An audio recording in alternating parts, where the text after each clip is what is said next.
Halo, selamat malam menyaner sekalian. Kita hari ini melanjutkan Sang Puspo Tajem part 17,45. Menarik ya? 17,45. Eh hari ini judulnya adalah Sinanggo Kawandoso. Apa itu artinya nggak tahu juga. Oke, sekarang kita nunggu Mas Agung. Apakah Mas Agung ada di tempat?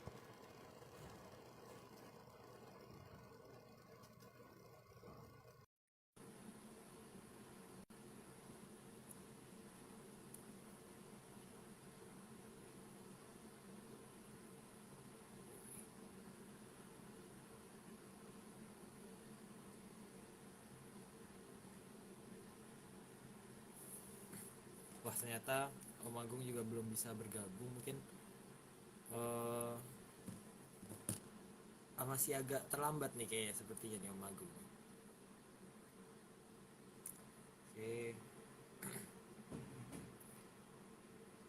mungkin kita ngobrol-ngobrol santai dulu kali sama Mbak Vicky.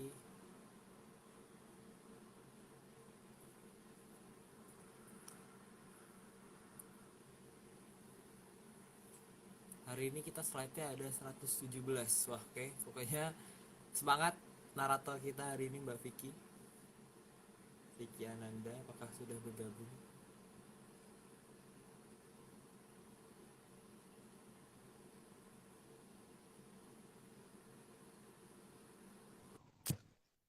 Oke.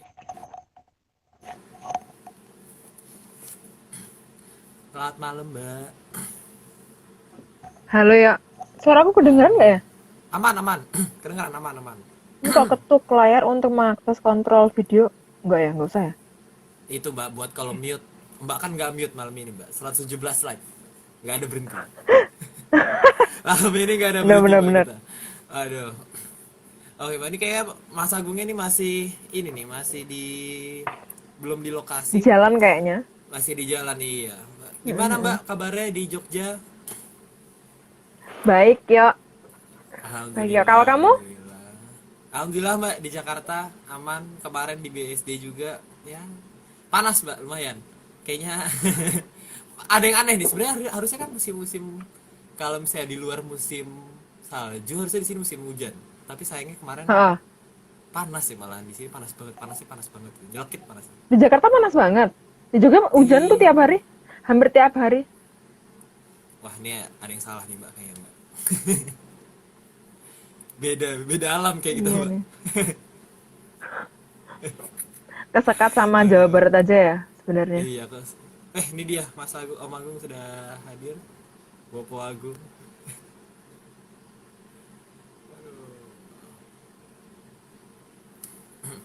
Suaraku kecil ya Mbak? Mbak suaraku kecil emang Mbak?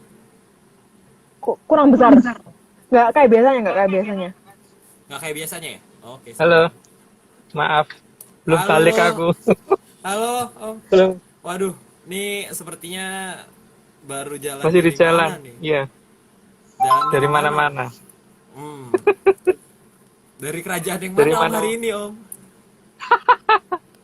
Kerajaan apaan?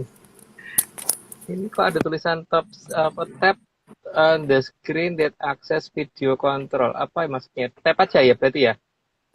Itu Om, itu buat mute. Kalau Oh, misalnya berarti mau tap mute, biarin aja. biarin aja nggak apa-apa. Saya nutupin Sebentar ya. gambar. Ini perubahan device sebentar. Karena katanya kecil suara. Enggak sih, tempatku gede. Di tempatnya Aryo, apa di tempatku gede suaranya Aryo. Mungkin anu, apa namanya kurang Mbak Vicky aja yang ini kali. HP-nya baper. HP-nya ya, bukan orangnya ya. Iya, Mbak. Halo. Ini lampunya kuning jadi nggak begitu jelas ya. Yes, Ben. Yang penting masih bisa live. Halo Aryo, gimana? Udah ini. Bapak Aryo gimana? Bapak Aryo. Kok nggak ada suaranya ya? Gak ada, gak ada suaranya Aryo, gak ada suaranya. Bapak Aryo coba. Suaranya ngambek gitu Bapak Aryo. Karena Nah, suaranya nggak ada ternyata. Oke, oh gitu. ya udah kita hari ini langsung mulai aja kali ya. Ya udah, Halo, halo. langsung mulai aja. Ya, Oke, ya, ya. siap. Oke, slide 1. Salah satu sekar kaindran yang ada di Jawa adalah tembang Sigromilir yang akan menceritakan awal akan berdirinya Keraton Pajang. Karena banyak Mbak ya, jadi kayaknya nggak perlu dibahas deh, langsung aja. Sudah siap minum belum Mbak? Karena ini Udah kok, toh udah Mas. banyak. Oh ya, wes. Slide kedua, dalam sekar kaindran tersebut digambarkan dengan jelas bahwa karebet atau sang rakit bergerak perlahan namun pasti menuju bintara. Karebet ya Mbak ya, bukan karebet. Oh Karebet. ya, karebet. Itu. Ya. Nah, oke, lanjut. Lanjut, slide ketiga, dengan jelas juga digambarkan bahwa sang karebet didorong dan dilindungi oleh 40 ekor buaya yang berada di sisi kanan, kiri, depan, serta belakang. Sayangnya nggak ada Mas Pardiman ya, kayak kalau ada Mas Pardiman bisa ditembangke itu si Gromilir. Gitu. Oh, ada tembangnya. Ada. Heeh. Kan namanya Sekar Lanjut ya. Kaendra, Mbak. Oh ya, sorry. Lanjut. Pak Pardiman lagi banyak tamu kayaknya, Mas. Lagi rame. Oh ya wes. Mbak bisa nembang kayaknya, Mbak. Oh, nggak bisa, sorry. Oh, nggak bisa Tidak ya. bisa. Oke. Oke, slide keempat. Buaya-buaya tersebut dipimpin oleh Sang Jolo Sengoro dan Sang Bajul Sengoro. Keduanya merupakan Jaya Kawijayan yang dulu pernah dimiliki oleh Pangeran Werkudara. Kalau kalau buaya yang di situ mungkin beda dengan buaya yang ada di sini kali Mbak. Kalau karena kalau di sini kan ada buaya darat, ada buaya mana gitu buaya Waduh. asin, buaya apa kan. Benar. Ya lanjut aja Mbak, nggak perlu dibahas kok ini. Slide kelima, penggambaran penjagaan sang karebet, karebet itu atau rakit tersebut diceritakan dengan jelas dan di situ juga ditunjukkan bahwa arah rakit tidak bisa diubah. Jika sang karebet hanya menuju ke satu arah saja yaitu bintara. Ya, masalahnya Bintara itu di mana nggak tahu kan. Saya kan itu yang lagunya yang si Gromilir itu loh Mbak, sang ketek sinonggo bajul kawan doso kang jageni gitu. Tapi aku nggak bisa nembangi sih. Bisa lanjut aja. Slide ke-6, karena begitu banyaknya buaya yang menjaga, maka tidak ada kekuatan dari arah luar rakit yang bisa membelokkan. Bahkan ketika aliran air tidak searah dengan arah rakit sekalipun. Ya karena ada yang dorong kan, seperti kapal kalau ada mesinnya kan mau harusnya berbalik ya tetap bisa jalan gitu. Ini juga karena ada yang dorong, makanya sebenarnya ya cukup mengherankan orang banyak karena belum tentu buayanya kelihatan oleh banyak orang sih. Tapi beberapa yang pasti kelihatan, tapi kan nggak akan ngeh kalau itu didorong sama sekian banyak buaya. Lanjut Mbak. Oke. Slide ke-7, sehingga di saat itu Sang Adiwijaya bisa tertidur di atas sang karebet karena karebetnya sudah bisa berjalan sendiri dengan arah yang tepat. Enak banget ya, bisa Oh. jalan sendiri, nanti nggak perlu dayung, nggak perlu ini. Gitu. Oke lanjut aja Mbak. Oke. Slide ke-8, sementara dari kayangan Suduk Pangudal-udal, Sang Hyang Batara Narada juga mengawasi lajunya sang karebet dan sedang menunggu saat yang tepat untuk membawa turun Wahyu Cakroningrat. Ya kan ada di tembangin juga ada ini tuh sang Resikane Koputro Anjlok saking Wiyati dan seterusnya gitu, ada kata-katanya gitu sih. Kalau bisa nemu yang lengkapnya ya, karena sekarang ini hanya rata-rata hanya dipotong sih. Hanya dipotong sampai kawan doso kang jageni itu sudah itu panjang itu panjang banget sebenarnya. Oke lanjut Pak. Oke, slide ke-9, setelah waktunya dianggap tepat, maka Sang Wahyu Cakraningrat dipanggil Sang Hyang Batara Narada.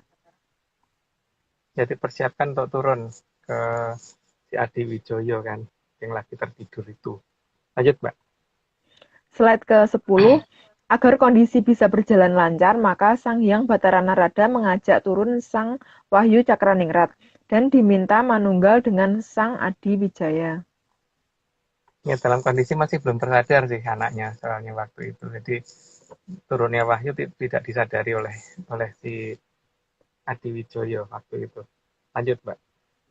Slide ke-11, penggambaran ini sangat mirip dengan kondisi di saat Sang Kartasura belum menyadari akan siapa dia dan apa tugasnya, atau masih dianggap tertidur.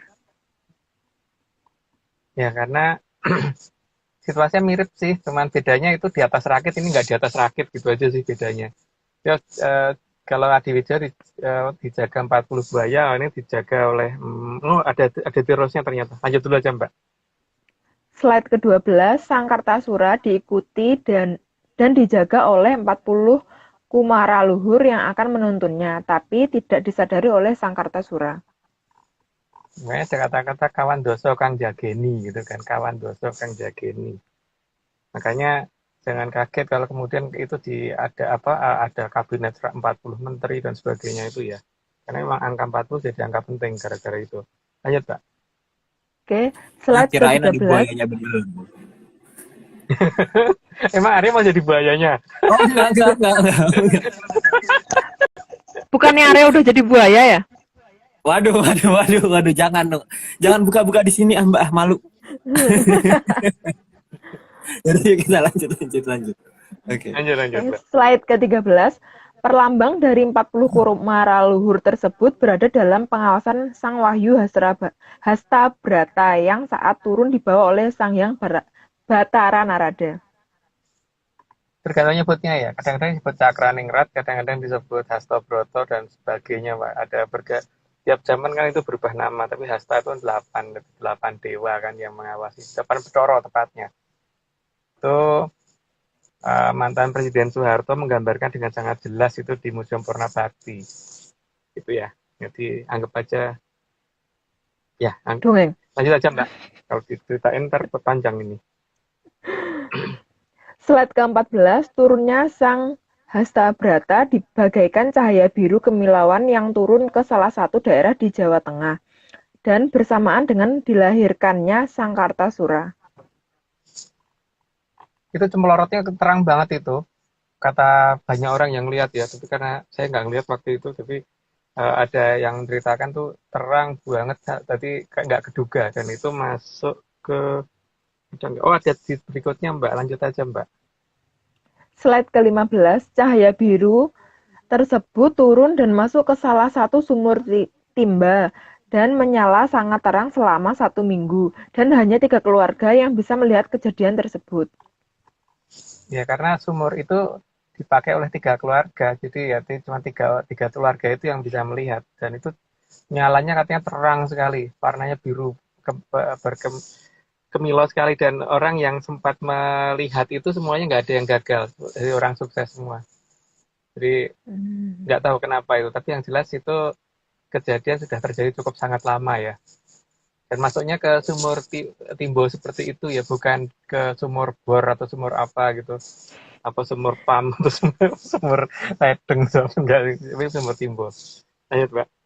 Oke, slide ke-16, cahaya tersebut diterima oleh Sang Hyang Bathara Ismaya yang waktu itu sudah berwujud Kitunggul Jati Jaya Amungrogo. Ya, karena supaya tidak salah sasaran ke siapa. Makanya harus ada yang dampingi turunnya si Cakraningrat. Lanjut, Pak.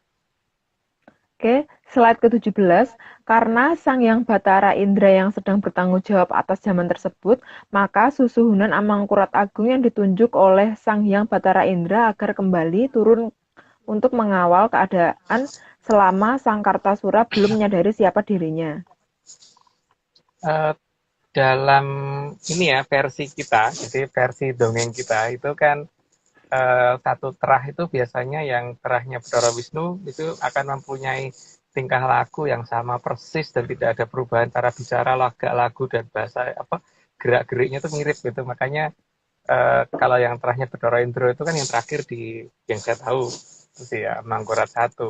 Makanya beliau terus Dyah Tulodhong, Pusendok dan Raden Wijaya dan sebagainya itu ya tingkah laku dan cara bicaranya itu mirip banget, dan ciri khas daham-dahamnya itu terutama yang sangat mirip. Lanjut Mbak. Oh ternyata Oke, ada di bawahnya. slide ke-18. Karena menjadi tugas dari Sang Hyang Batara Indra, maka semua leluhur yang pernah ketitisan Sang Hyang Batara Indra juga ikut mengawasi. Dari Sang Mahaprabu Jaka Sesuruh, Sang Mahaprabu Mpu Sindok, Sang Mahaprabu Dyah Tulodong, dan lain-lain. Semua beliau yang masih dalam jalurnya Sang Hyang Batara Indra. Kebablasan ya saya tadi ya, jadi sudah terjelaskan tadi. Lanjut aja Mbak. Slide ke-19. Karena satu trah dari Kayangan Tejomoyo atau trah Sang Hyang Batara Indra, maka para kumara luhur tersebut mempunyai kesamaan. Kesamaan dari cara bicara, lagak, lugu, dan gerak-geri atau tidak ada bedanya selain cara berpakaiannya saja. Iya, bahkan tinggi badannya pun mirip-mirip semua sih. Warna kulit dan sebagainya persis rata-rata kalau pernah ini ya.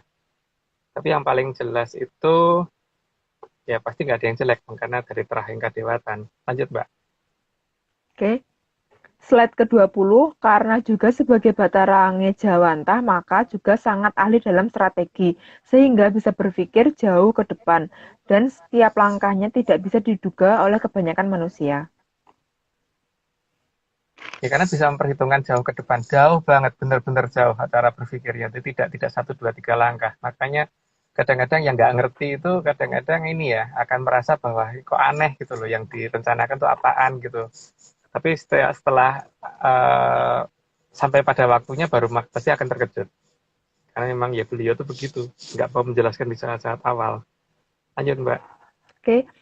Slide ke-21, selama belum waktunya memunculkan Sang Kartasura, maka segala hal digunakan oleh Sang Amangkurat Agung untuk menutupi keberadaannya, sehingga tidak ada yang menyadari di mana keberadaan Sang Kartasura. Ya memang sangat ahli kalau hanya menutupi. Ya namanya juga Dewa Ngejawantah. Lanjut Mbak. Slide ke-22, selama itu juga Sang Amangkurat Agunglah yang menuntun dan mengajarkan banyak hal, agar nantinya Sang Kartasura bisa muncul dengan cara yang sangat elegan dan bisa mengungkap segala hal yang dianggap salah. Jadi tidak dengan apa ya teman-teman atau gimana itu enggak. Mungkin kalau ada pun tidak kelihatan terlalu seperti orang berandalan atau gimana gitu enggak. Jadi benar-benar akan muncul dengan cara yang elegan dan tidak terduga-duga oleh banyak orang gitu. Seharusnya loh ya. Mungkin di episode nanti itu mungkin ada sedikit penjelasan sedikit, nggak banyak karena ya memang ngertinya kita juga sedikit. Lanjut Mbak. Oke, slide ke-23, maka selama itu Sang Kartasura juga dilatih agar bisa bertahan dalam kondisi sesulit apapun. Meskipun Sang Kartasura mengeluh, tapi beliau tidak peduli, karena semua memang harus dijalani agar bisa tangguh ke depannya nanti. Mungkin kata-kata tepatnya bukan hanya tangguh sih, tapi tangguh, tanggon, tatak, tangguh, tanggon, terengginas, tutup gitu kalau nggak salah kata-kata lengkapnya beliau begitu. Makanya bodoh amat mau apa tuh protes mau nggak, pokoknya harus jalanin sesuai perintah beliau. Beliau nggak mau nggak mau diajak bicara kalau untuk masalah itu. Pokoknya harus begitu dan harus melakoni gitu. Tapi ya itu bukan kita untungnya Mbak. Bukan Mbak untungnya. Mbak nangis itu. Lanjut. Slide ke-24, termasuk diajarkan cara menggunakan pusaka dan juga bagaimana cara menggunakan pusaka yang tidak berada di tangannya atau masih di tangan pihak lain. Itu menguntungkan banget loh karena apa tidak perlu harus ngopeni orang lain tapi yang bisa gunain dia gitu ya. Itu bejone sak pole itu. Lanjut Mbak. Slide ke-25, sehingga pihak lain hanya akan bisa memiliki, tapi tidak akan bisa menggunakan. Meskipun pusaka ada di tangan orang lain yang merasa berhak, tapi garis alamlah yang menentukan siapa yang berhak menggunakan. Jadi bisa memiliki tetapi tetap yang bisa menggunakannya hanya satu orang. Makanya banyak orang yang kalau menggunakan pusaka itu hanya paling banter hanya bisa mendirikan Mbak. Ngetek-netok gitu. Tapi kalau nuding ke misalkan ada mendung itu dituding nggak akan minggir mendungnya. Karena yang bisa gunakan cuman dia, cuman yang sedang kita cari. Lanjut, Mbak. Ini aku Oke. ada pertanyaan. Slide ke Ya, Ini apa kan Bopo? oh iya, Bu. Bapak Bopo Agung Aryo jadi apa? gini. Kan pusoko itu kan kayak maksudnya kan tadi bilang seluruh pusoko gitu. Nah, tapi kita juga sebelum-sebelumnya itu sempat dengar tentang misalnya ada Betara Siwo, Ismoyo sama Antigo gitu. Nah, tapi kalau pusoko-pusoko yang berasal dari Siwo apakah juga bisa digunakan, Om? Ya tergantung dia atau mau menggunakan apa enggak, karena udah nggak ketutupan oleh apapun kok, Aryo. Oh, jadi bisa Kalau kalau menggunakan. masih ketutup, ya bisa, karena udah nggak ketutupan oleh apapun ya. Kecuali kalau masih ada yang nutupin dia loh. Enggak sih, ini udah nggak ada yang bisa nutupin lagi masalahnya. Iya sih. Bedanya dengan Hah? bedanya dengan manusia normal kan di situ. Gitu. Bahkan sesuatu yang tidak bisa dilihat orang dia bisa ngelihat kok. Gitu. Hmm, Masalahnya itu kan. Jadi apapun bisa dia gunakan kalau dia mau gitu loh. kalau Sebenarnya mau. gitu kan. Tapi masalah ya kalau mau. Tapi kalau nggak mau ya berarti nggak bisa, Bang. Lagi nggak mau. Iya, bener juga. Nggak salah sih. Gitu Bapak ya. Gitu Oh, Bapak. iya, lupa, makasih Bapak Agung. Monggo Oke. Bude dilanjut. parah deh kayaknya malam ini. Slide ke-26, beliau pula yang memperkenalkan pada semua para dangyang yang menguasai kekuatan alam, supaya nantinya bisa mengatur alam yang selama ini cuma dianggap mitos oleh peradaban saat ini. Saat ini memang banyak orang anggap itu mitos, itu hanya alam itu seolah tidak terkendali. Tapi itu haknya masing-masing orang ya. Kalau menganggap itu tidak terkendali itu ya monggo gitu. Nggak ada paksaan. Tapi kalau ada orang yang merasa bisa sanggup untuk itu semua, ya itu juga haknya dia gitu. Tapi kenyataannya bisa apa enggak gitu aja kan. Kenyataan yang harus kita lihat gitu, bahwa alam itu kalau sama dia terkendali apa enggak gitu. Gitu. Seperti misalkan ada orang keluar tiba-tiba, setiap kali dia keluar pasti hujannya berhenti gitu. Kerasa tau nanti disindir kalau kayak gitu. Lanjut, Mbak. Oke, slide ke-27. Agar kekuatan angin juga mau tunduk, maka Sang Hyang Batara Bayu juga ikut mengawasi dan ikut memberi petunjuk. Semua petunjuk diberikan melalui kumarannya Sang Amangkurat-Agung agar Sang Kartasura tahu dan menghormati hierarki di alam raya.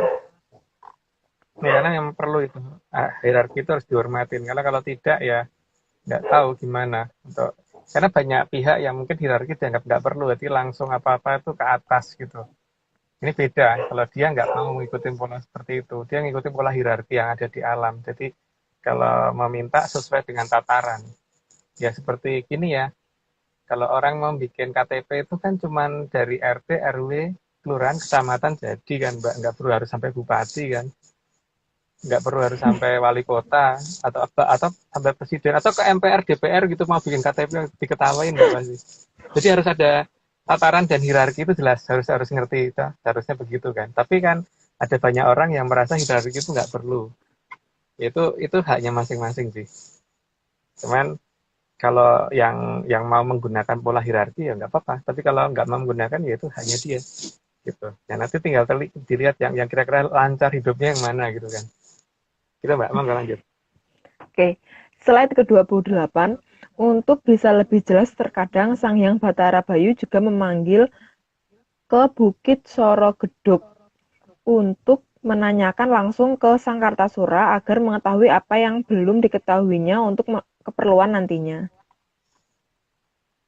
Ya di Sorogedog itu memang ada petilasan di situ, tapi mungkin dapat dikatakan yang paling diketahui banyak orang kan Candi Ijo. Tapi itu di dekat Candi Ijo ya, saya ngomongnya di dekat karena bukan di Candi Ijonya. Cuman untuk antar-antarnya memang dekat Candi Ijo. Lanjut, Mbak.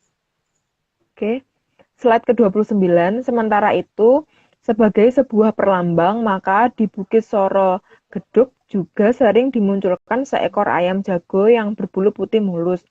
Ayam jago ini berada di bawah lindungan Ki Poleng dan Nyai Poleng, yang merupakan anak cucu dari Sang Naga Tapak Angin, yang ada dalam kekuasaan Sang Hyang Batara Bayu.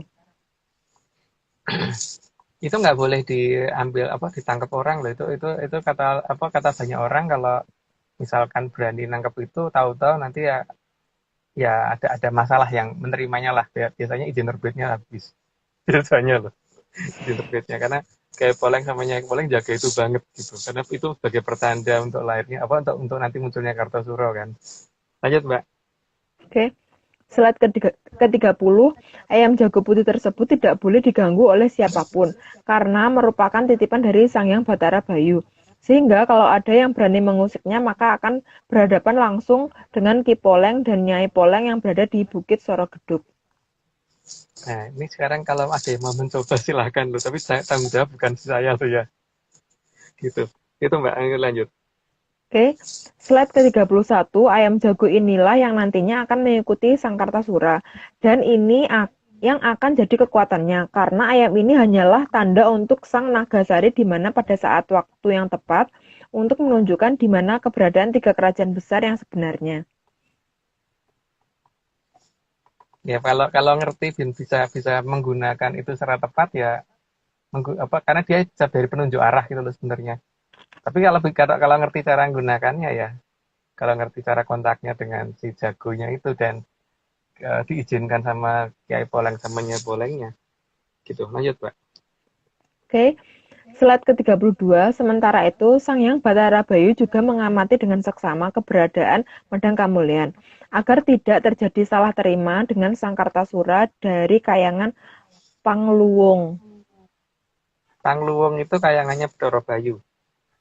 Mungkin kata-katanya udah tepat, tapi nggak perlu dibahas. Lanjut aja, Mbak.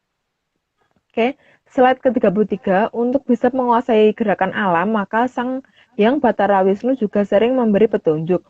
Apalagi karena rajanya bangsa Kajiman, Sang Prabu Lindu Potapati yang bisa membuat tanah bergerak, berada dalam kekuasaan Sang Hyang Batara Wisnu.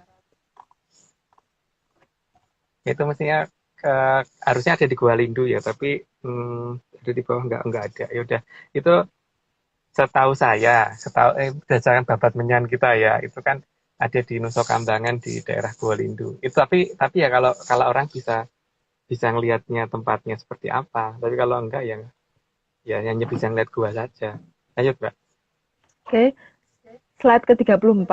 Sementara itu pusaka senjata cakra juga dititipkan ke Sang Mahaprabu Batara Ikling agar tidak bisa digunakan oleh sembarangan orang.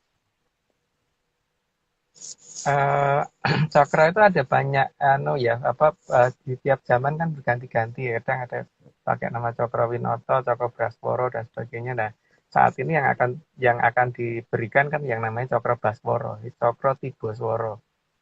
Jadi hati-hati kalau ngomong sama orang yang punya Cakrotibosworo itu artinya kalau salah bicara bisa jadi kelihatan bahwa maksudnya mau ngakalin atau mau nipu malah kelihatan kalau dia ngaku sendiri gitu. Maling ngaku maling itu bisa terjadi itu Mbak kalau ketemu dengan orang yang punya Cakrobaswara. Jadi bahkan dia bisa mempengaruhi orang bahkan hanya dengan lihat televisi aja. Kalau orang ngomong macam-macam, kalau dia ngelihat pas waktu itu ngelihat dan itu siarannya live, itu bisa ngaku di depan umum tanpa dia sadar loh.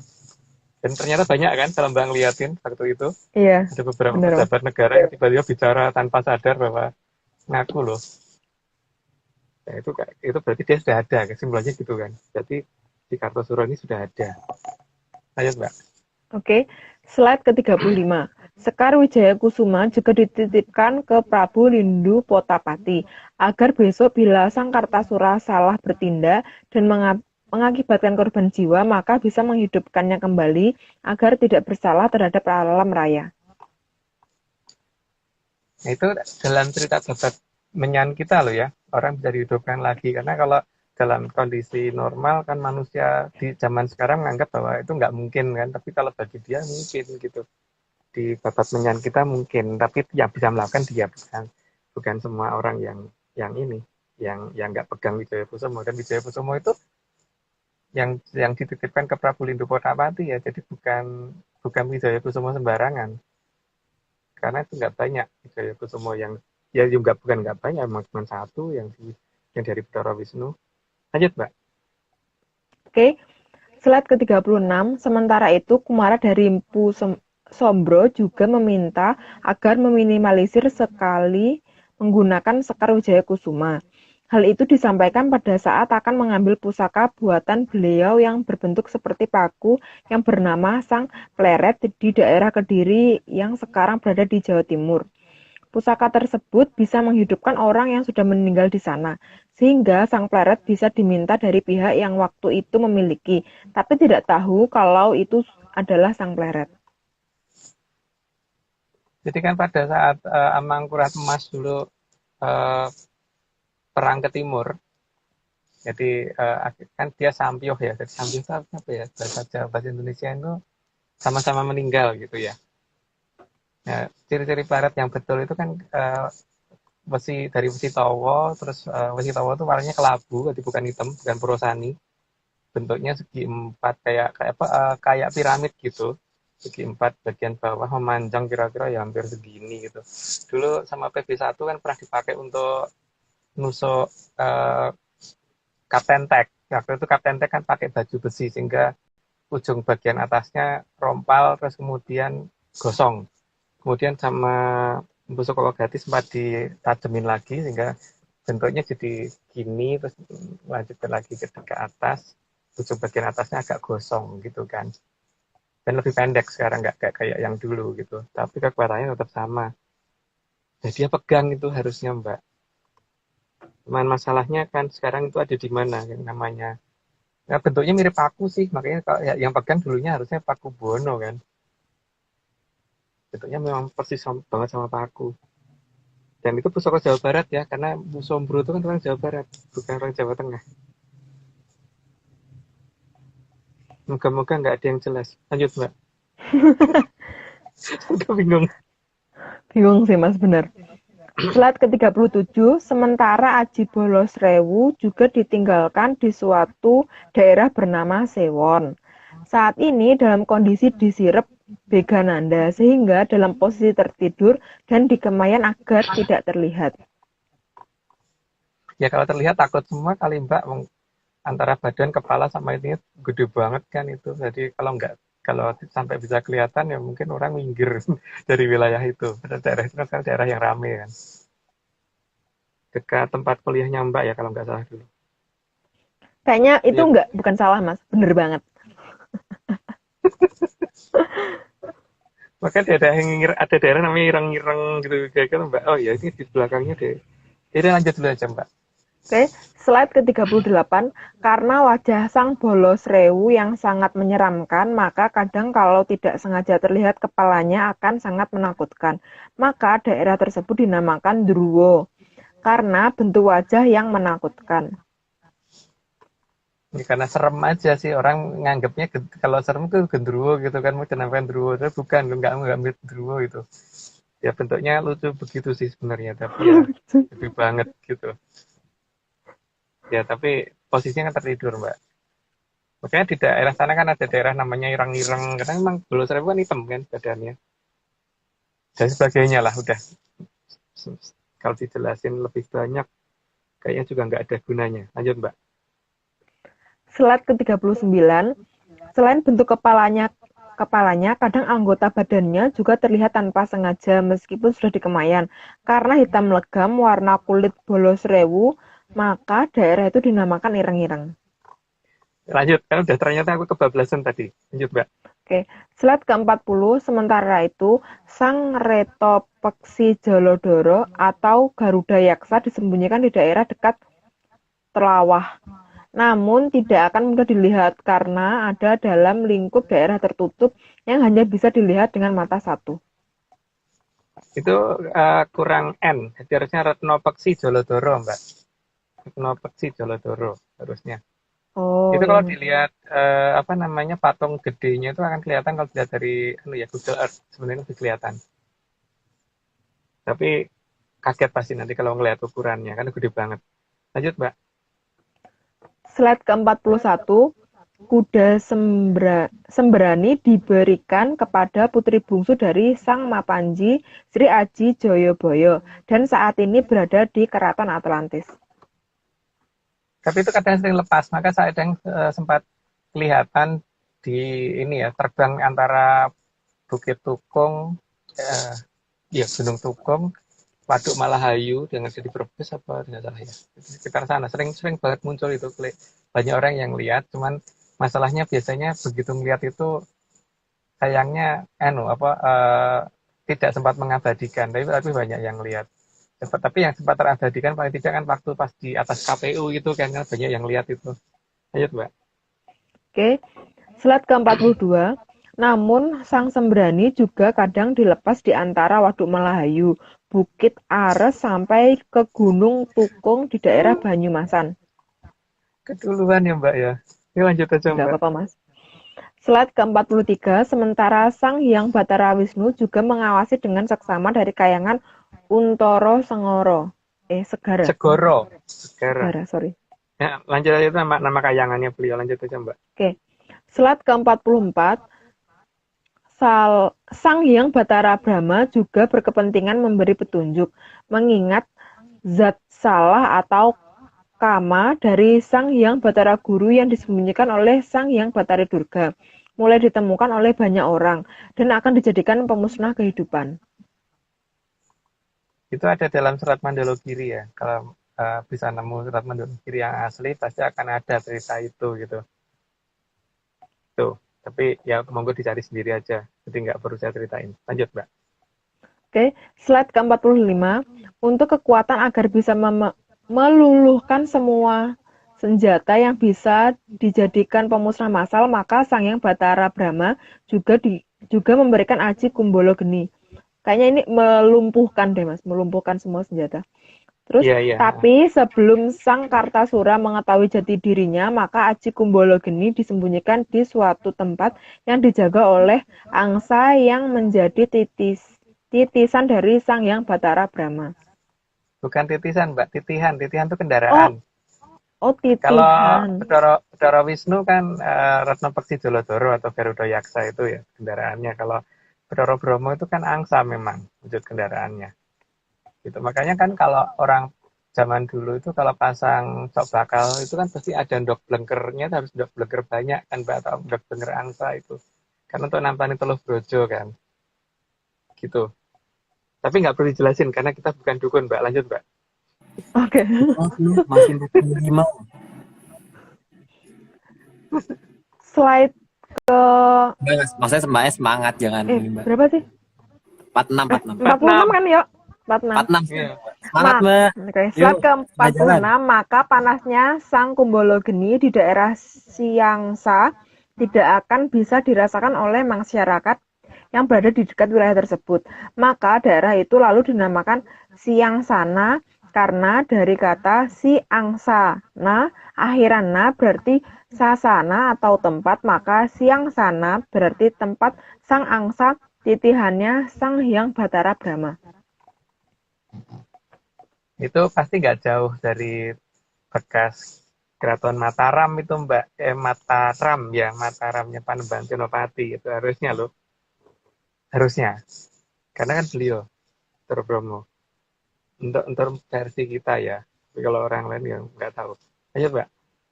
Oke, slide ke-47. Selain itu, si angsa inilah nantinya yang akan memberikan petunjuk kepada Sungai Brantas yang sebenarnya, serta bagaimana cara membukanya. Ya, karena dia bisa jalurnya kan masih tahu itu. Sehingga dia ngerti menuju ke sananya gimana. Karena kan angsa itu selalu di atas air. Sehingga dia ngerti jalur air yang menuju ke Brantas yang asli dari mana. Makanya kalau bisa nemukan si angsa yang Bedoro Bromo pasti ngerti di mana Sungai Brantas yang disembunyikan. Lanjut, Mbak. Slide ke-48, Sang Hyang Batara Brahma juga mengawasi dari kayangan Arga Dahono, yang kadang juga disebut dengan kayangan Dersilo Geni. Ya. Oke, lanjut aja, Mbak. Slide ke-49, sementara itu untuk memperbaiki sikap dari Sang Kartasura yang terlewat kaku, Sang Hyang Batara Kamajaya dan Sang Hyang Batari Ratih juga ikut memberi petunjuk dan memberi tanda berupa bulan yang purnamanya menjadi 3 hari. Itu yang bisa dilihat orang, tapi yang langsung oleh beliau kepada dia sendiri pasti banyak ya. Cuman di sini memang kalau dikatakan kaku lewat kaku, Mbak. Dan Dan hal yang paling utama adalah nggak sabaran. Jadi tidak nyambung dengan orang katanya harus sabar, itu enggak. Kalau bagi dia kesabaran adalah awal suatu malapetaka katanya. Nggak salah gitu. Lanjut Mbak. Oke, slide ke-50, purnama yang berlangsung 3 hari untuk mengingatkan keberadaan 3 kerajaan besar yang pasti akan mendukung kemunculan Sang Kartasura. Juga untuk mengingatkan apa dan siapa yang menunggu di sana. Ya salah satu desa wetan kalinya itu kan sudah pernah difoto sama Bopo Aryo Mbak. Oh ya, bener. Waduh, kan nama Iya Bopo loh Agung nyatanya. juga. Tetapi kan yang foto Bopo Aryo. Yang nunjukin kan Bopo Agung. Guys, pokoknya ya, kenyataannya yang punya fotonya Bopo Aryo gitu. Ya lihat Mbak. Ayo lanjut. Oke, slide ke-51, Sang Aji Asmorodahono juga dititipkan ke Danghyang Ambar Ketawang, agar nantinya jika bicara bisa didengar oleh orang banyak. Meskipun selalu dicari-cari kesalahannya, tapi tetap tidak bisa ditemukan kesalahannya. Ya itu nanti kan. Jadi dia para punya Aji Asmorodahono, maka kalau bicara orang pasti dengerin gitu ya. Dan orang nggak suka pun ya tetap dengerin gitu. Sampai kadang-kadang lupa kalau mau nyari salahnya di mana karena terlalu dengerin. Coba lihat ya nanti seperti apa sih orangnya. Penasaran ya Mbak ya, aku juga Ya lanjut Mbak. Slide ke-52. Selain itu, Sang Hyang Bathari Rati juga yang memberikan pertanda akan pernah adanya tragedi Loro Blonyo. Maka bukan dikatakan Loro Blonyo, tapi Loro Blonyo. Gimana sih Mas ini? Ya begitulah. Karena loro itu berarti sakit kan. Lanjut aja Mbak. Oke, slide ke-53. Sejak saat itu juga angka 2 perlambang Loro Blonyo disebut Loro bukan 2 yang berarti kejadian yang menyakitkan atau loro di masa lalu. Ya. Tapi salah ucap jadi loro. Ya, benar-benar. Lanjut Mbak. Ya, lanjut Mbak. Slide ke-54, maka kayangan cakra kembang akan terlihat sangat terang. Karena Sang Hyang Bathara Kamajaya dan Sang Hyang Bathari Rati mengawasi Sang Kartasura dengan seksama. Nggak tahu kapan itu kira-kira, tapi yang jelas beberapa saat ini kalau diamatin memang terang sih kayaknya Mbak ya. Lanjut Mbak. Slide ke-55, salah satu keraton yang ada di selatan Jawa juga ditutupi oleh Sang Hyang Bathara Baruna. Ditutupi dari mata dan logika manusia agar terlihat seperti samudera lepas yang normal. Tapi seperti apapun, itu kalau kitanya jeli pasti akan kelihatan sih bahwa itu nggak normal gitu. Walaupun secara logika apapun pasti akan kelihatan ini aneh gitu kalau nggak ya. Lanjut Mbak. Oke, slide ke-56, karena pola penutupan yang sangat kuat oleh Sang Hyang Bathara Baruna, maka sejak saat itu pola air yang menutupi keraton Atlantis digambarkan sebagai pohon beringin. Bukan hanya pohon beringin sih ya, mungkin air mancur juga menggambarkan itu juga kan. Gitu, tapi air mancur yang apa ya, yang menutup keseluruhan gitu, bukan hanya yang seperti yang kita lihat saat ini. Ya, mungkin anggap aja begitulah. Itu lanjut aja Mbak. Slide ke-57, namun bagi yang jeli seharusnya pohon beringin bentuknya tidak membulat, kecuali kalau dibentuk. Jadi pohon beringin seharusnya berbentuk seperti gambar ini. Ya karena pohon beringin harus memang bentuknya nggak begitu, nggak bulat. Makanya kalau dilambangkan pohon beringin bentuknya bulat itu lebih cocoknya adalah itu air mancur yang sangat air yang disedot dari tengah terus dilepas gitu. Jadi membentuk kayak kubah gitu yang nutupin. Harusnya begitu. Jadi seharusnya itu bukan lambang pohon beringin, tapi kalau dianggap lambang pohon beringin itu hak masing-masing orang. Lanjut Mbak. Slide ke-58, bentuk pola penutupan keraton Atlantis atas seizin Sang Hyang Bathara Baruna akan terlihat seperti ini, maka gambaran yang jelas mirip berupa pohon beringin. Bagus ya gambarnya ya. Nggak usah dikomentari deh Mbak, lanjut aja.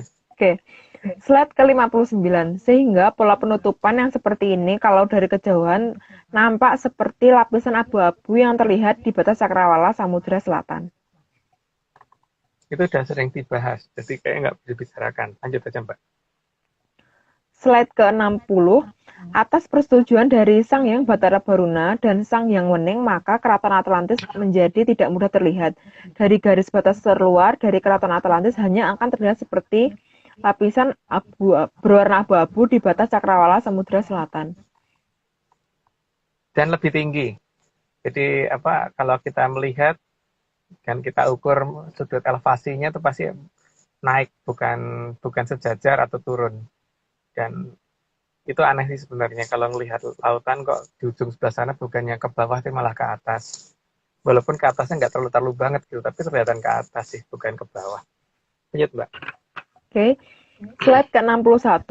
Untuk menggambarkan keberadaan Atlantis dengan sangat jelas, maka sandi keberadaan ringin kurung digambarkanlah alun-alun utara dan alun-alun selatan. Ya ada daerah yang tertutup, daerah tertutup maksudnya kan. Ada daerah yang berupa seperti beringin, yang tertutup seperti beringin, yang tertutup yang tidak boleh dilihat orang. Jadi orang akan kalau mendekati ke lokasi itu hanya bisa lewat di pinggirnya atau mendekati tapi tidak bisa masuk ke lokasinya gitu kan, maksudnya itu sebenarnya. Lanjut Pak. Slide ke-62, keberadaan ringin kurung tersebut untuk menggambarkan bahwa keraton baik dari depan dan dari belakang ada dalam lindungan keraton Atlantis. Ya, tapi bukan berarti ada keraton yang di Laut Utara loh ya. Lanjut Pak. Oke, slide ke-63, ringin kurung yang berjumlah 4 juga menunjukkan perlindungan akan dilakukan terhadap 4 penjuru mata angin. Jadi bukan karena Atlantis ada 4 keraton, tapi lebih merupakan janji akan melindungi di 4 penjuru mata angin. Sebenarnya orang mesti harusnya mulai bertanya ya, kenapa namanya kok mata angin gitu loh. Kalau arah itu kan harusnya yang bisa dipakai menunjukkan arah itu misalkan bintang, itu misalkan bintang Polaris itu jelas itu sebagai standar arah utara gitu kan. Itu angin gitu loh. Harusnya dipertanyakan tuh kenapa kok namanya mata angin bukan mata bintang gitu. Atau matahari atau mata apa gitu. Atau apalah yang penting tapi angin emang angin bisa dijadikan patokan arah gitu kan. Harusnya ada orang yang curiga dengan pemaknaan nama itu gitu. Tapi sayangnya yang curiga cuma orang-orang Atlantis series doang ya Mbak ya. Lanjut Pak. Slide ke-64, dikatakan ringin kurung karena setiap pohon beringin dibatasi pagar yang membuat tidak semua orang bisa memasuki area pohon beringin. Hal ini untuk menggambarkan bahwa keraton Atlantis tidak akan mudah dimasuki oleh sembarang orang. Hanya yang berhak dan mendapatkan izin saja yang bisa masuk ke area keraton. Sehingga gambaran ini menunjukkan bahwa Atlantis tidak tenggelam atau masih ada.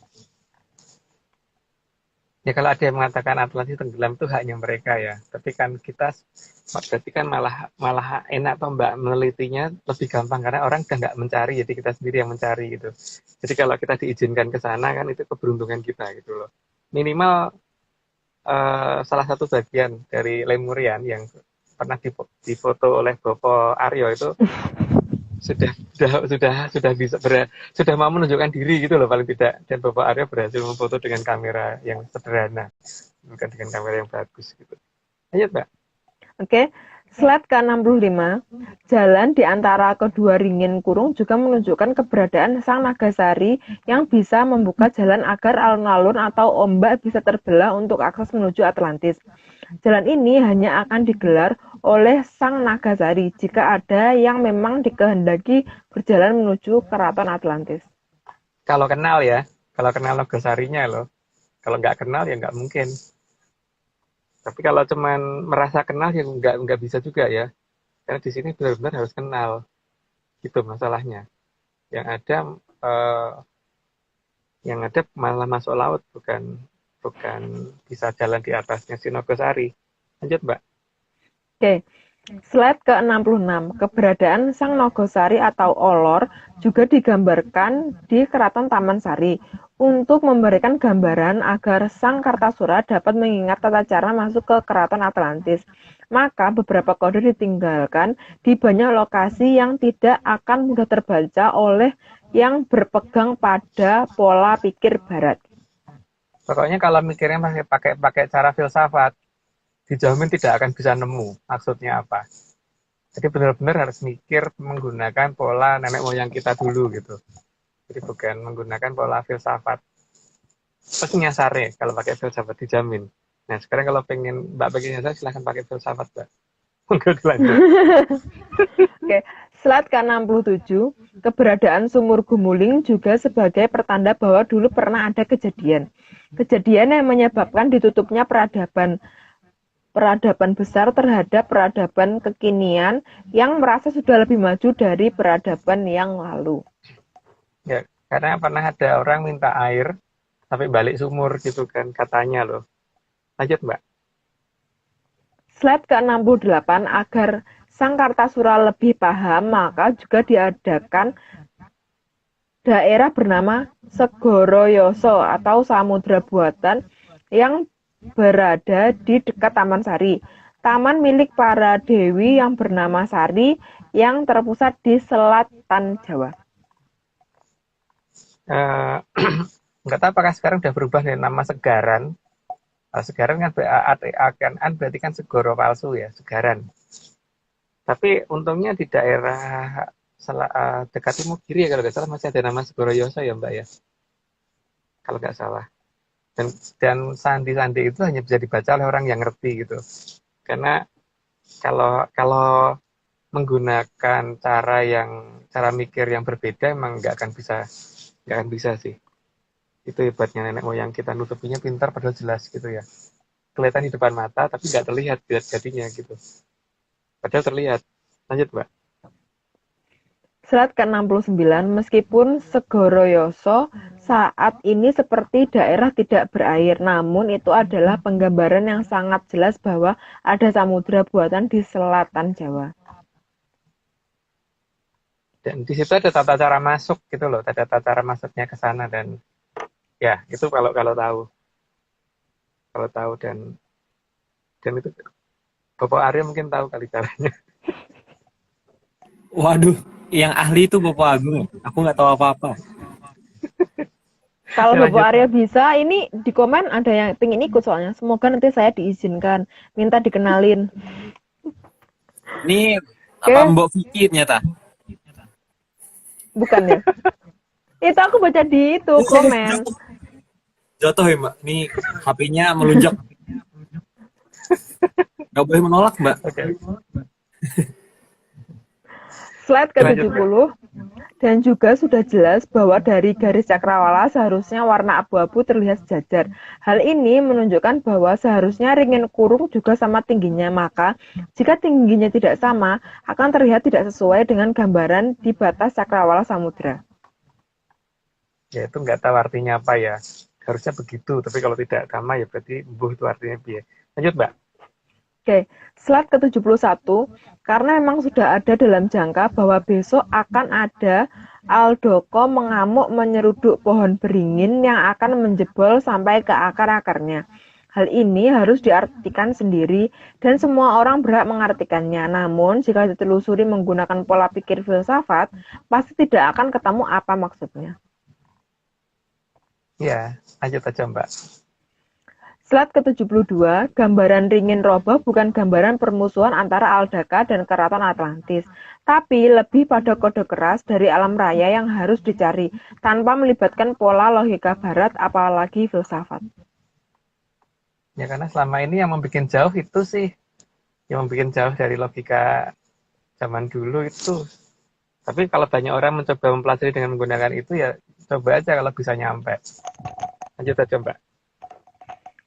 Slide ke-73, Sang Hyang Batara Surya yang bertugas mengatur putaran waktu, menjaga agar terang dan gelap bisa datang bergantian, sehingga hitungan waktu akan menjadi lebih jelas. Ya, lanjut Mbak.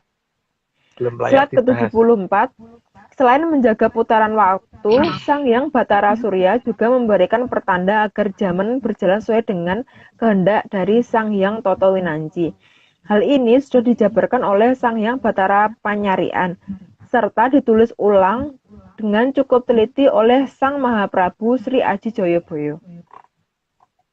Ya ada dalam tulisannya Serat Jongko Joyoboyo, cuman masalahnya bisa nemu yang asli apa enggak, itu aja. Lanjut Mbak. Slide ke-75, sehingga setiap gerakan aneh dari kayangan Eka Cakra pasti akan langsung berpengaruh terhadap kehidupan di arca pada yang ada di peradaban kita, tapi tidak akan berpengaruh terhadap 3 peradaban besar.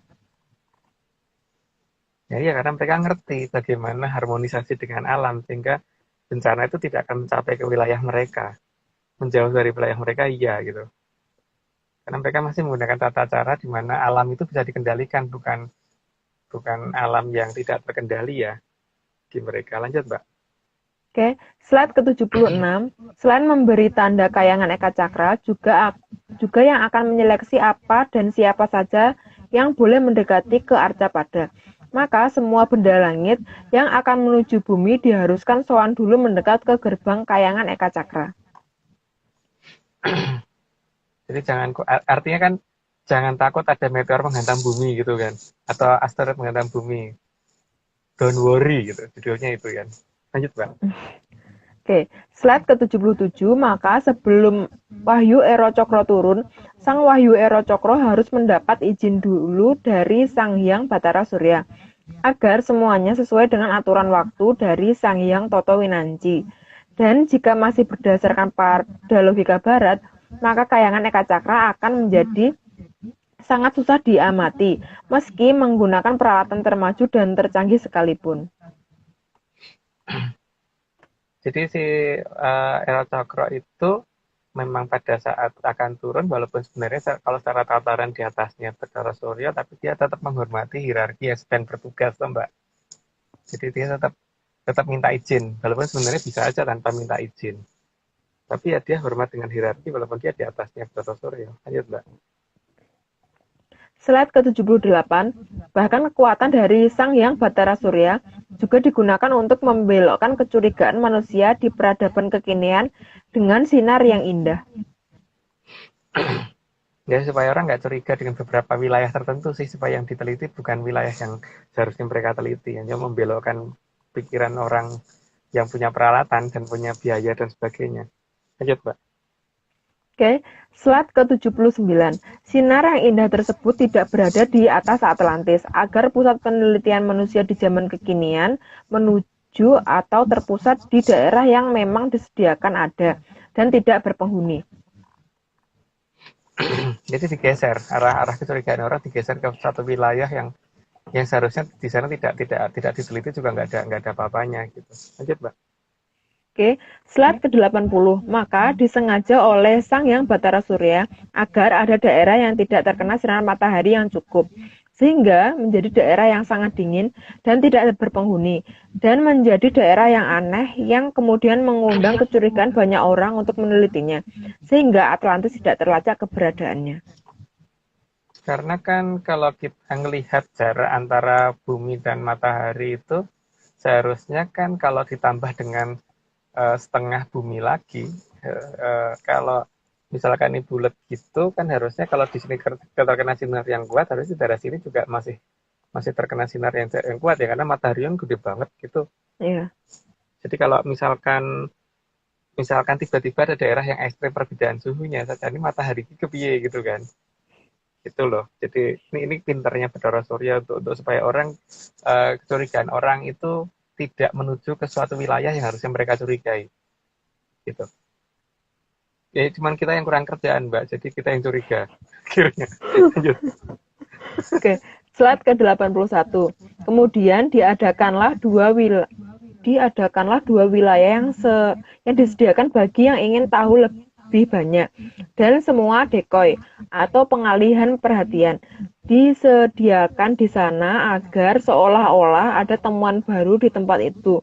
Tujuannya adalah agar semua peradaban besar yang sebenarnya tidak terlacak. Ya, jadi kesibukan orang diarahkan ke tempat yang tidak sebenarnya harus mereka teliti gitu, sehingga mereka akan berdebat sendiri tentang wilayah-wilayah itu, yang sehingga malah wilayah yang harusnya mereka curigai nggak mereka pikirin. Bener tau Dewa itu? Lanjut, Mbak. Ya. Slide ke-82, maka agar lebih menarik, disediakan juga makhluk lucu di belahan selatan. Ya biar menelitinya lebih bingung lagi, kok itu bisa hidup, makanannya apa, cukup enggak kalorinya untuk menghadapi temperatur se ekstrim itu dan bagaimana dengan anaknya dan sebagainya gitu kan. Itu hanya untuk supaya orang tidak berpikir ke wilayah lain gitu Mbak. Lanjut Mbak. Oke. Slide ke-83, sementara jenis hewan yang berbeda juga disediakan di belahan utara, agar penelitian tidak menjangkau ke peradaban besar yang tempatnya sangat jauh dari kedua tempat tersebut. Itu sih nggak perlu dijelasin lagi, lanjut aja Mbak. Oke, slide ke-84, agar aturan waktu bisa berjalan dengan benar, maka Sang Hyang Bathara Surya juga diawasi oleh para Bathara dalam formasi Pangider-ider Jagat. Itu ada, nggak perlu dijelasin deh, lanjut aja Mbak. Slide ke-85. Namun entah mulai kapan terdapat perbedaan nama-nama dalam Pangider-ider Jagat yang ada di Babat Menyan dengan yang digambarkan oleh banyak orang zaman sekarang. Ya, karena Pangider-ider Jagat versi kita tuh beda banget dengan yang ada di umum orang tunjukkan gitu loh.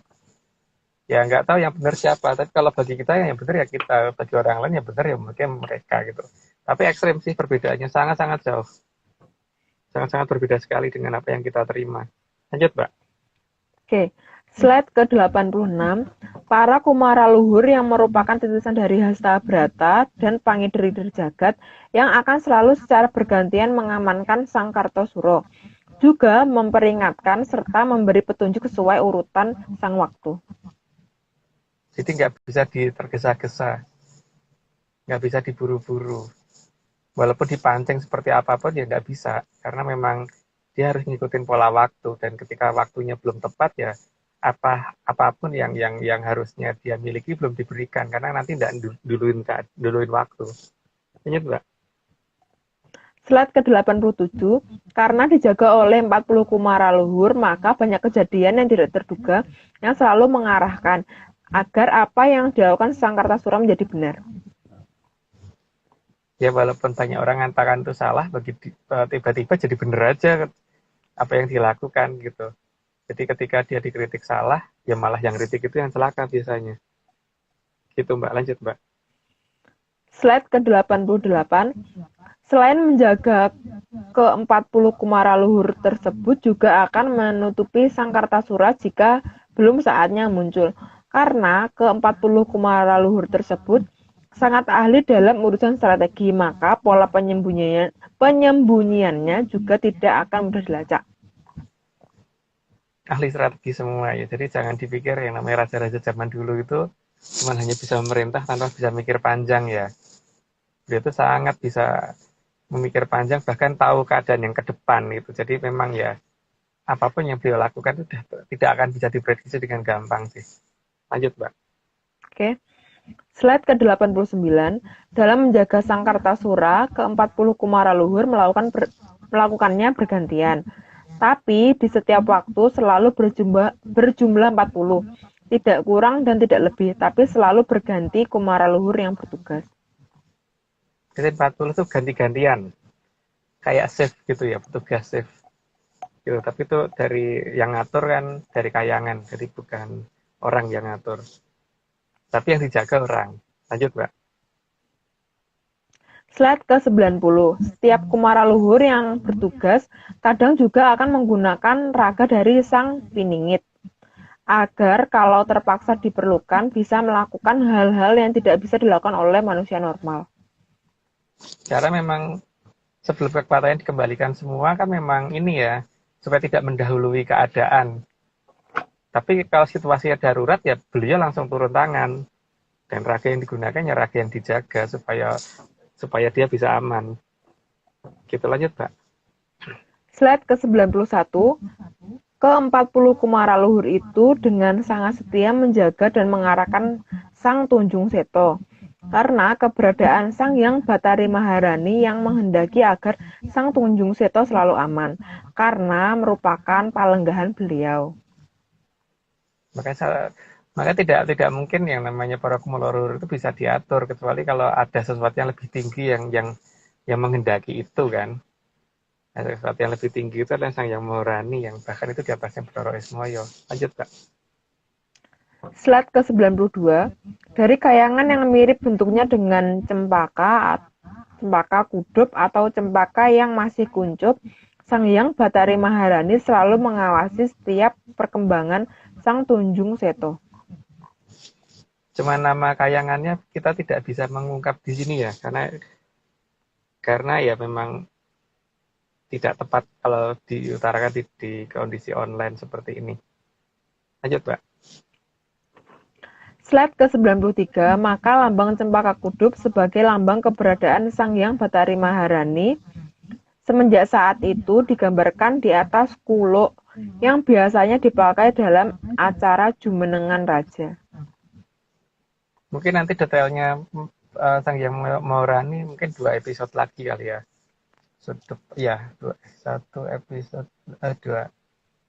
Dua episode lagi. Kira-kira di 85. Lanjut, Mbak. Slide ke-94, keberadaan cempaka kudup ini juga untuk mengingatkan karena di banyak serat kuno justru kayangan beliau dan sosok beliau ini yang hilang dalam ajaran leluhur yang ada saat ini. Ya, satu nama itu yang hilang sih. Itu kan bukan hanya satu nama itu aja sih, tapi nama kayangan ini benar-benar nggak tahu kenapa kok tiba-tiba menghilang dari semua babat cerita ya. Tapi kalau misalkan bisa mendapat petunjuk pasti akan ngerti kalau ada satu kayangan yang tidak disebutkan, yaitu itu yang akan membawa perubahan ke Kolosubo. Lanjut, Mbak. Slide ke-95, meskipun hilang dalam tradisi di negara ini, namun mitos Sang Hyang Bathari Maharani dalam penamaan yang lain tetap tidak bisa dihilangkan di belahan bumi yang lain. Ya, lanjut aja, Mbak. Slide ke-96, meskipun di belahan bumi yang lain tinggal berupa dongeng, tapi wujud beliau masih diceritakan sampai hari ini meski dengan nama yang lain. Ya, namanya beda. Tapi penggambarannya hampir-hampir benar. Tapi sayapnya yang agak beda sih. Harusnya kan sayapnya kayak kupu-kupu tapi warnanya kuning. Gitu. Lanjut, Mbak. Oke. Slide ke-97, keberadaan Sang Hyang Bathara Antiga juga masih jelas digambarkan di sana. Sesuai dengan pakem di Jawa bahwa wujud dari Sang Hyang Bathara Antiga seperti laki-laki yang seumuran dengan Sang Hyang Bathari Maharani. Ya, ada gambarannya ya. Ada gambarannya, nanti lanjut aja, Mbak. Oke. Slide ke-98, Sang Hyang Bathara Antiga digambarkan lebih sering berwujud jenaka dan ada di dekat sang raja. Maka penggambaran Togog dan Sorowito selalu digambarkan sebagai makhluk jenaka bermulut besar. Di sini Sorowito adalah Bilung, pengikut dari Togog. Jadi bukan perwujudan dari Sang Hyang Bathari Maharani. Kayak Togog diikuti sama Bilung, makanya di sana yang namanya Joker itu pasti 2. Satu berwarna, satu hitam putih. Lanjut, Mbak. Slide ke-99, karena keberadaan Ki Lurah Togog yang dulu di zaman Keraton Wilwatikta bernama Ki Lurah Sabdopalon, maka beliau menjaga agar legenda Sang Hyang Bathari Maharani tetap terjaga di sana, meskipun hanya berwujud dongeng. Lucunya kan penggambarannya mirip dengan kita di sini adalah pada posisi mulutnya ya, tetap lebar gitu. Maka bentuk joker, bentuk badut, bentuk apa di sana tetap pasti bermulut lebar. Lanjut, Mbak. Slide ke-100, karena keberadaan Sang Hyang Bathari Maharani jugalah yang akan mengatur Ki Lurah Sabdopalon agar pada saatnya pulang kembali ke Nusantara. Oke, ya, jadi ketemu lagi antara Sabdopalon sama Yoginggong. Itu beliau yang ngatur. Akhirnya sampai 100 ya. Lanjut, Mbak. Yeah. Slide ke-101, sehingga Sang Ki Lurah Sabdopalon dan Ki Lurah Semar akan bersatu kembali untuk memajukan Nusantara agar terbebas dari ajaran Kolobendu. Ajaran Kolobendu adalah yang membuat timbangan jadi lebih berat ke arah salah, atau kesalahan yang sedikit tapi hukumannya lebih berat dibandingkan kebaikan yang banyak. Ya karena kan kalau kita nimbang pakai neraca gitu, Mbak, yang satu diganduli balon gas, yang satunya digandulin batu gitu. Pasti kan yang satu narik ke atas, satunya narik ke bawah. Tapi ini lucunya tuh yang yang diperhatikan cuman yang narik ke bawahnya gitu loh, bukan yang narik ke atas gitu loh Mbak. Itu di zaman kalau bendu seperti itu, tapi nggak tahu itu di zaman kapan ya kira-kira seperti itu. Jadi orang salah sedikit itu hukumannya lebih besar daripada lebih banyak hukumannya daripada berbuat baik sebanyak-banyaknya gitu loh. Jadi ada sistem matematika yang error atau gimana ya, sehingga timbangan selalu mengarah pada pokoknya kudu salah gitu. Seolah-olah masuk kayangan itu susah gitu. Jadi yang gampang itu masuk tempat yang berbahaya gitu. Padahal nenek moyang kita kan harusnya mengajarkannya nggak begitu. Naik kayangan lebih gampang daripada masuk ke tempat yang nggak baik gitu. Tapi mbuh ya, karena di zaman kalau bendu besok itu ya, di zaman itu tuh ada hal yang seperti itu ya, justru orang malah makin menganggap itu benar gitu. Tapi kan itu hak masing-masing orang ya, kalau orang memilih itu ya nggak apa-apa. Tapi kalau tidak memilih itu kan juga nggak apa-apa toh. Gitu. Lanjut Mbak.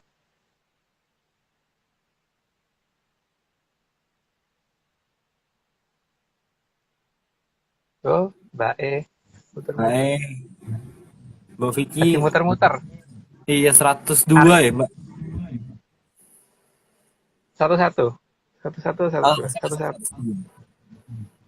Satu-dua ya. iya. Mbak Vicky lagi muter-muter. Pasti Atau maraton. dibacain atau dibaca putus. Putus. Mau kita lanjut. Bacain Kita mau- Aryo. Dibacain Aryo dulu aja biar ini. Saya kan masih di jalan Aryo biar itu sempat pulang. Sudah balik. Nah, ini aku nyari dulu nih bahannya.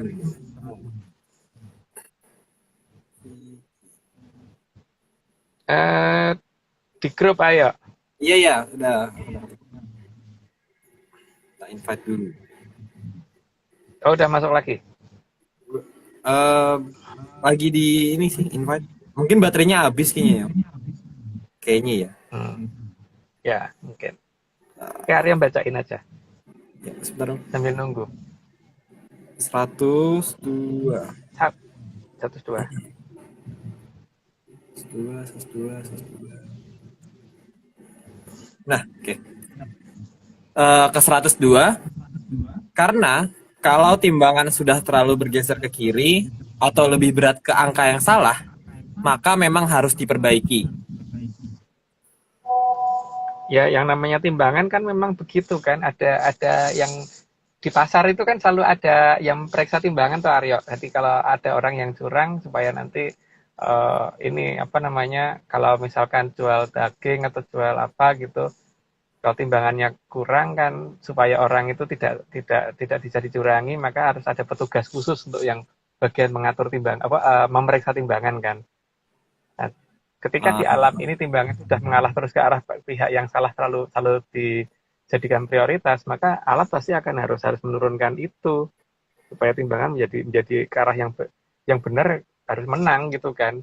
Nggak karena salah sedikit baik banyak itu jadi menang yang salah gitu loh. Jadi harusnya benar-benar ya 1 tambah 1 sama dengan 2 gitu ya Om ya. Iya. Tapi kalau 1 dengan 1 jadi 11 Aryo. Oh, waduh. Kirain 1 tambah 1 sama dengan jendela Om. Oh iya ya. Lanjut. Aduh. Itu timbangannya udah hancur itu. Berantakan itu udah. Iya. Oke, kita lanjut ya Om. 103. 103, karena alam itu sangat adil, maka timbangan juga harus bisa sejajar. Saatnya untuk bukan lagi bebendu yang lebih berat dan jadi prioritas, maka zaman harus diganti dan dijauhkan pada bebendu. Jadi apa namanya, sesuatu yang sifatnya ancaman itu harusnya sudah tidak berlaku ya. Tapi itu nanti di zaman apa kan kita nggak tahu. Tapi yang jelas harus ini ya, harus mulai dirubah zaman itu menjadi sesuatu yang lebih indah gitu kan. Jadi sesuatu itu tentang manusia dan kehidupan itu dibikin menjadi lebih mengerti, bukan pokoknya salah sedikit itu yang harus dihukum walaupun sebenarnya banyak gitu kan.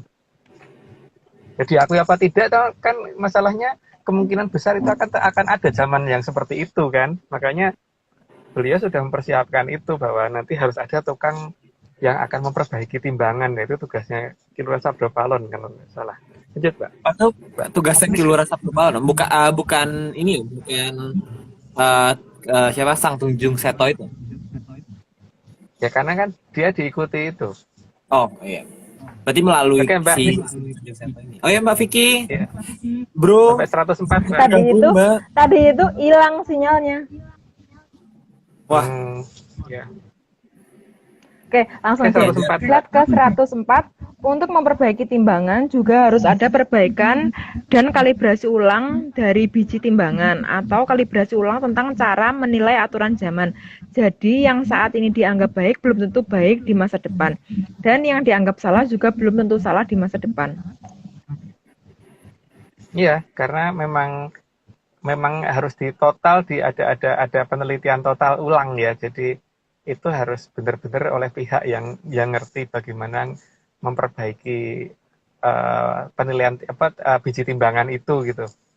Jadi bukan semua orang boleh itu, memang harus ada istilahnya departemen khusus gitu kan yang bagian mengawasin itu dan harus memperbaiki yang berhak untuk memberi sanksi gitu kan. Lanjut, Mbak. Oke, slide ke 105, maka yang harus dibenahi bukan saja pada masalah timbangan yang selalu berat ke kiri, tapi juga biji timbangannya agar tidak selalu menganggap bebendu lebih berat. Bebendu apa ya, Mas? Hukuman, kesalahan. Gitu. Jadi pada dasarnya kan kalau ada timbangan yang selalu anjlok terus ke sebelah gitu ya. Walaupun jadi misalkan di kanan ada emas 10 kg, di kiri ada bulu ayam 1, tapi tetap berat ke arah bulu ayam itu kan aneh gitu kan. Jeglek gitu, harusnya bulu ayamnya yang kalah berat sama emas 10 gram gitu kan, harusnya gitu. Tapi akan ada zaman seperti itu gitu loh, kalau di seratnya Ki Jayabaya akan ada zaman seperti itu, di mana orang lebih suka dengan tata cara seperti itu gitu. Tapi nggak tahu itu zaman kapan. Lanjut, Mbak. Oke, slide 106. Sehingga manusia bisa memahami aturan alam bukan karena didasarkan ketakutan akan dibendu atau dihukum. Dasar diciptakannya alam raya itu bukan karena hukuman atau ketakutan, tapi agar semuanya bahagia. Kan alam itu dibikin untuk kehidupan, toh, Mbak. Dan kehidupan itu bisa berjalan tuh bukan karena ketakutan kan, Mbak. Seharusnya itu toh. Jadi seharusnya itu yang ada aturan itu adalah bagaimana membuat orang itu bukan ketakutan. Artinya berarti timbangan itu tidak memberatkan ke arah kesalahan. Gitu. Lanjut, Mbak. Oke. Slide ke 107. Diharapkan setelah lewat zaman Kala Bendu dan berganti ke zaman Kala Suba, dasar ketakutan bisa berubah menjadi dasar kebahagiaan. Kayaknya nggak perlu dijelasin, lanjut aja, Mbak. Slide 108, secara struktural atau hierarki dari posisi Sang Hyang Bathari Maharani ke atas selalu menampilkan roman wajah tersenyum. Hal ini juga menegaskan bahwa wajah yang tersenyum bisa menghadirkan keindahan dibanding dengan wajah diliputi ketakutan. Ya makanya kan orang kalau melihat anak yang sedang tersenyum itu akan lebih nyenengke daripada yang lihat anak yang lagi jutek gitu kan. Apalagi yang lagi nangis ketakutan tuh gimana gitu. Ya jadi zaman itu harus mengarah ke seperti itu gitu loh, bukan mengarah ke kalau gini nanti kamu gini gitu, nggak gitu harusnya. Harusnya loh ya. Kayaknya ada yang kesinggung, Mas. Aku nggak nyinggung itu kan nggak tahu kapan kan masalahnya. Emang bener. Kita ngomong masa kini kan, kita nggak ngomong di masa kini. Siapa tahu 1 juta tahun lalu ya, nggak tahu juga ya om kita ya. Ya lanjut, Mbak. Zaman dinosaurus. Oke, slide ke 109. Maka pengawasan timbangan harus menjadi prioritas agar tidak terjadi kecurangan dimanapun. Sehingga petugas yang memeriksa juga harus rutin dan banyak karena timbangan ada di mana-mana agar tidak ada lagi yang cenderung bergeser ke kiri. Ya, lanjut aja, Mbak. Tadi udah diomongin sih itu. Slide ke-110, maka bila sudah tiba saatnya, semua akan menjadi tepat jika Sang Hyang Bathari Maharani kembali bersama dengan Ki Lurah Sabdopalon. Sehingga segala keajaiban yang dulu pernah ada bisa kembali nyata di Nusantara. Jadi semua keajaiban akan muncul kembali gitu. Jadi yang zaman sekarang dianggap cuma itu nggak mungkin jadi mungkin gitu. Harusnya begitu ya. Lanjut Mbak. Oke, slide ke-111, bagaimanapun juga Sang Tunjung Seto adalah palenggahan dari Sang Hyang Bathari Maharani. Maka kadang kalau tidak sengaja akan terlihat ada sinar kecil yang berputar mengelilingi kepala Sang Tunjung Seto. Kalau bisa ngelihatnya ya, tapi kalau cuma kelap-kelipnya sih mungkin akan jadi orang yang lihat mungkin akan merasa apa aku tuh pusing apa yang lihat orang kok melihat dia kok berkunang-kunang begitu gitu. Nah itu berarti yang dia lihat itu gitu kan. Lanjut Mbak. Oke. Slide ke-112, sinar ini adalah wujud cemerlang dari Sang Hyang Bathari Maharani yang akan memberi petunjuk ke Sang Kartasura. Sinar ini kadang bisa terlihat oleh orang lain bagaikan lampu blitz, tapi sangat jarang yang bisa melihatnya. Blitz terang tapi kadang-kadang muter-muter gitu. Kalau blitz kan cuma biar satu kali itu kan gitu terus hilang. Gitu. Lanjut Mbak. Oke, slide ke-113. Iya Mas, menyebalkan. Slide ke-113. Terkadang Sang Hyang Bathari Maharani dalam memberi petunjuk juga akan terlihat seperti cahaya yang sangat menyilaukan. Ya kalau dia menggunakan wibawanya berusaha berubah menjadi besar banget, tapi ketika hanya pengen memberitahu ya bisa dalam wujud yang mungkin kecil ya, kayak kunang-kunang kecil atau lebih besar dikit gitu. Lanjut Mbak. Oke, slide ke-114, bagian paling jelas bagi yang kebetulan sedang berada di dekat Sang Tunjung Seto adalah sering munculnya sinar di kelopak mata yang bergerak naik turun. Itu karena keberadaan Sang Hyang Bathari Maharani yang secara tidak sadar terlihat seperti cahaya di ekor mata. Kayak kesana kesini gitu, jadi kayak ada cahaya yang bergerak gitu katanya. Itu berdasarkan serat babat menyan. Lanjut Mbak. Oke, slide ke-115, Kumenyar Praptaning Hyang Maharani Arsa Amadangi ing Bawana. Weh suka sagung dumadya tentrem rahayurat kadya samirana kang tumuju mring kamulyaning Tribhuwana. Rahayuning rat. Rat itu jagat raya Mbak, artinya Bawana. Jadi bukan rahayurat, rahayuning rat. Oke, cukup yang ini mungkin tidak perlu dijelaskan. Nggak perlu dijelaskan karena ini hanya untuk menyatakan bahwa kita sudah membacakan sudah menjelaskan ini gitu. Oke. Bapak Aryo. Wah, hari ini seru ya Om ya. Berarti minggu depan kita bahas apa lagi nih? Masih spot tajam toh? Kayaknya iya, karena kayaknya beliau belum pada bosen. Tapi nggak tahu yang dengerin bosen apa enggak. Yang dengerin mungkin udah sampai bosen kali ya. Cuman besok lebih banyak kali ya kayaknya. Hah? Kenapa? Yang mungkin yang minggu depan mungkin lebih banyak, sekitar 130-an. Nggak tahu deh, beliau tuh aneh akhir-akhir ini, pokoknya disuruh memperbanyak terus, padahal waktunya juga ini. Yang kasihan pokoknya yang baca deh. Apes, yang dapat giliran apes. Yang baca kayaknya harus enggak, nanti kalau yang baca lebih dari satu kelihatan kecil slide-nya. Dari slide. Besok berapa Mas minggu depan? 130 Mbak. Amazing. Amazing. Bukan aku lah. Aku host aja. Aryo gede yang baca ya. Host gampang gini kan kamu? Iya. Enggak sama basa-basi dikit. Iya, jadi kayaknya kita sudahi saja Om Kak malam hari ini kali Om ya. Bapak Ya, Agung udah malam. Biar Bapak Agung bisa beristirahat atau Pulang. mau pulang ke keraton mana Om? Ke rumah lah Aryo. Oh. Sampai dari pagi.